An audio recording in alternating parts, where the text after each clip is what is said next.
নমস্কার বন্ধুরা, নিবেদিতার গৃহকোণে আপনাদের সকলকে স্বাগত জানাই। বাড়িতে অনেক সময় নানা ধরনের ফল থাকে কিন্তু খাওয়া হয়ে ওঠে না। সেই জন্য ভাবলাম আজকে একটু কাস্টার্ড বা ফ্রুট পায়েস বানাই আর আপনাদের সাথেও শেয়ার করি। বেশি ফল না থাকলেও শুধু কলা বা আম দিয়েও এই কাস্টার্ড বানিয়ে নেওয়া যায়। আমের সিজন থাকতে থাকতে এই কাস্টার্ড বা ফ্রুট পায়েস আপনারাও বাড়িতে একবার বানিয়ে দেখতে পারেন। এখানে আমার কলা, আম, বেদানা, আপেল আর কিছু ড্রাই ফ্রুট আছে। বাড়িতে নারকেল থাকলে একটুখানি কোরা নারকেল ফ্রুট পায়েসের উপর ছড়িয়ে দেবেন, দুর্দান্ত লাগে। এখানে আমি 1.5 প্যাকেট দুধ নিয়ে দুধটা ফুটতে চাপিয়ে দিলাম। দুধটা ফুটে গেলে গ্যাসের ফ্লেমটা লো করে আরও 5 মিনিট মতো ফুটিয়ে নেব। ফুটন্ত দুধ থেকে 1 কাপ মতো দুধ তুলে রাখবো। এরপর যেই দুধটা ফুটছে ওর মধ্যে 4 চামচ চিনি দিয়ে দেব। এই 1 কাপ দুধটাকে ঠান্ডা করে নেব। কাস্টার্ড পাউডার নানা রকম ফ্লেভারের পাওয়া যায়, কিন্তু এই ভ্যানিলা ফ্লেভারটা আমার খুবই প্রিয়। 1 কাপ মতো যে দুধটা তুলে ঠান্ডা করে নিয়েছিলাম ওর মধ্যে 2 চামচ কাস্টার্ড পাউডার দিয়ে দুধ ও কাস্টার্ড পাউডার খুব ভালোভাবে মিশিয়ে নিলাম। কাস্টার্ড পাউডারটা প্রথমে ঠান্ডা দুধেই মেশাতে হবে। এরপর যেই দুধটা ফুটছে তার মধ্যে কাস্টার্ড পাউডার মেশানো দুধটা অল্প অল্প করে ঠিক এইভাবে দিতে লাগলাম। এই সময় গ্যাসের ফ্লেমটা লো করে হাতা দিয়ে দুধটা কন্টিনিউয়াসলি নেড়ে যেতে হবে।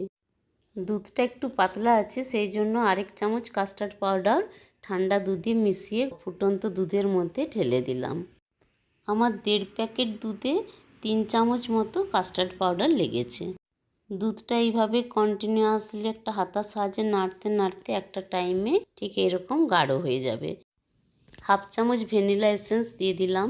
গ্যাসের ফ্লেমটা অফ করে দিলাম। কাস্টার্ড বা ফ্রুট পায়েসটা 1 ঘন্টা মতো ঠান্ডা করতে রেখে দিলাম।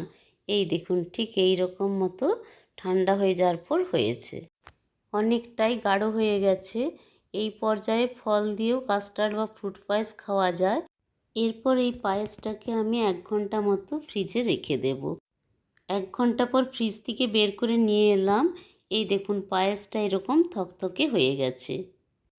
কাস্টার্ড বা ফ্রুট পায়েসটা এরকম ঠিক থকথকেই হবে। সমস্ত ফলগুলোকে ছোট ছোট পিস করে কেটে নিয়েছি। আমার কাছে যা যা ফল আছে সেই ফলগুলো আমি পায়েসের মধ্যে দিচ্ছি। আপনারা যেমন ফল ভালোবাসেন সেই ফল দেবেন, কিন্তু খেয়াল রাখবেন টক জাতীয় ফল, কমলা লেবু, মুসম্বি এইসব ঠিক এই পায়েসের সাথে চলে না। প্রথমে বাটিতে কাস্টার্ডটা খানিকটা করে নিয়ে নেব। এরপর ফলগুলো এক এক করে কাস্টার্ডের উপর সাজিয়ে নেব। ফল ছাড়াও এই কাস্টার্ড পায়েসটা খেতে শুধু মুখে এত সুন্দর লাগে, নানা রকম ফল দিলে আরও সুন্দর লাগে। আমার চিয়া সিড বাড়িতে ভেজানো ছিল, 1 চামচ করে কাস্টার্ডের উপর দিয়ে দিলাম। এটা অপশনাল, এটা আপনারা দিতেও পারেন নাও দিতে পারেন। সমস্ত ফলগুলো এবার কাস্টার্ডের উপর দিয়ে দেব। আর এই কাস্টার্ডের উপর নানান কালারের ফলগুলো সাজিয়ে দিলে এত সুন্দর কাস্টার্ডটা দেখতে লাগে, দেখেই খেতে ইচ্ছে করে। আজকাল অনেক বাচ্চারা ফল খেতে চায় না, তাদেরকে একবার এইভাবে কাস্টার্ড বা ফ্রুট পায়েস বানিয়ে দেবেন, দেখবেন এতটাই ভালো লাগবে, একদম পুরো চেটে পুটে খেয়ে নেবে। বাড়িতে নারকেল থাকলে ঠিক এই পর্যায়ে একটুখানি করে কোরা নারকেল এই ফলগুলোর উপর ছড়িয়ে দেবেন। দেখবেন নারকেল কোরা দিলে দুর্দান্ত খেতে লাগে। আমার সাজানো হয়ে গেছে। এরপর ওপরে আমি 2টো করে চকলেট দিয়ে দিলাম। এটা অপশনাল, এটা আপনারা দিতেও পারেন নাও পারেন। আর এই কাস্টার্ড বা ফ্রুট পায়েস আপনি বানিয়ে ফ্রিজে 2 দিন রেখে দিতে পারবেন।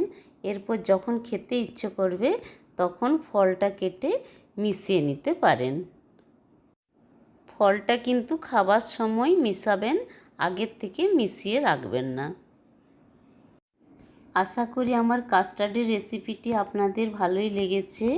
আপনারা অতি অবশ্যই বাড়িতে একবার এইভাবে বানিয়ে দেখবেন। কেমন হয়েছিল অতি অবশ্যই কমেন্টে জানাবেন। আজ এখানেই শেষ করলাম। সকলে ভালো থাকবেন, সুস্থ থাকবেন। Tata, bye bye.